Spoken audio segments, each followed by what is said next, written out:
Shooting for the All-Stars. Story by Liza Paul. Illustrations by Lane Gregory. Chapter 1. Ready to kick off the baseball season? Miguel punched a fist into his baseball glove. Wham! He said to himself, and he's out. That's one more fly ball, caught by Miguel. Please, said his younger sister Rana. She liked baseball, but couldn't quite understand her brother's obsession. Can we go one lunch without discussing baseball? She pleaded. It's all you ever talk about. It's all I ever talk about because it's all I have on my mind, Miguel said. He slammed his fist into the glove again, imagining he'd caught another fly ball. Miguel and Rana's grandmother, Abuela, sat at the other end of the room. Abuela lived with a family and watched over Miguel and Rana while their parents worked. She was the only member of the family who had not been born in the United States. Abuela often told Miguel and Rana stories about her childhood growing up in Venezuela. Miguel found her descriptions incredibly realistic. Sometimes, while she talked about home, he swore he could feel the hot Venezuelan sun and smell the warm sea breeze.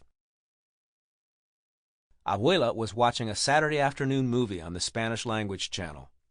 There are more important things in life than baseball, she said, looking up during a commercial to address Miguel. No, there aren't, said Miguel. He grinned at Abuela to let her know he was kidding. Sort of. Miguel looked out the window and watched squirrels race across the lawn. He loved spring, mostly because it meant the return of baseball season. Do you want to play catch, Rana? Miguel asked. Come on, it's a beautiful Saturday afternoon. Sorry, she said. Lisa's mother is taking us to see a movie.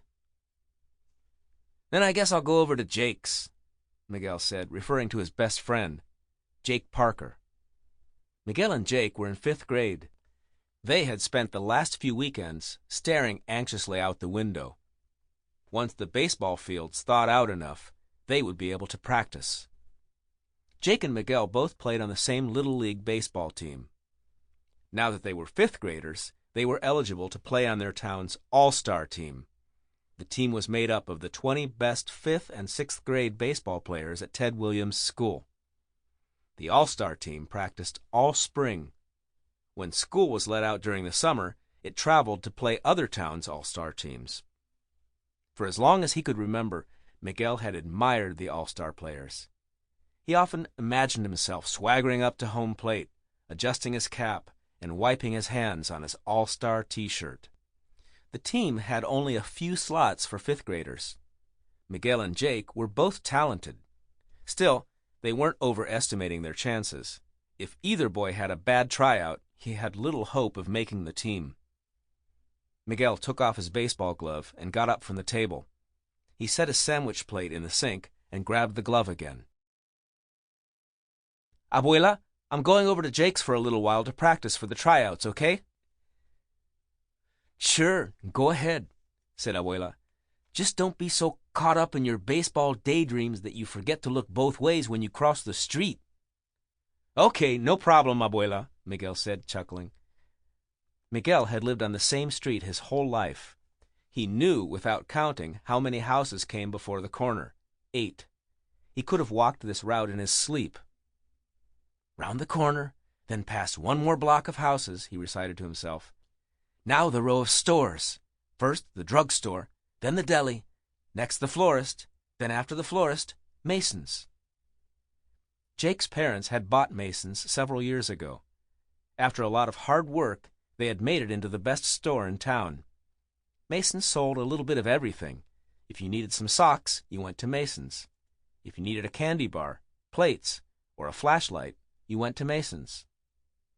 Jake and Miguel helped out at the store a lot.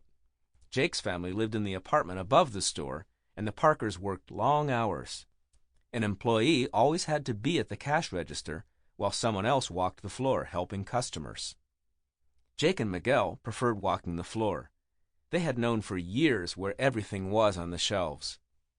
Jake's father kept track of the store's inventory of supplies. His mother oversaw how much money they made and spent. The books don't keep themselves, she always said. The term books was somewhat Sample complete. Ready to continue?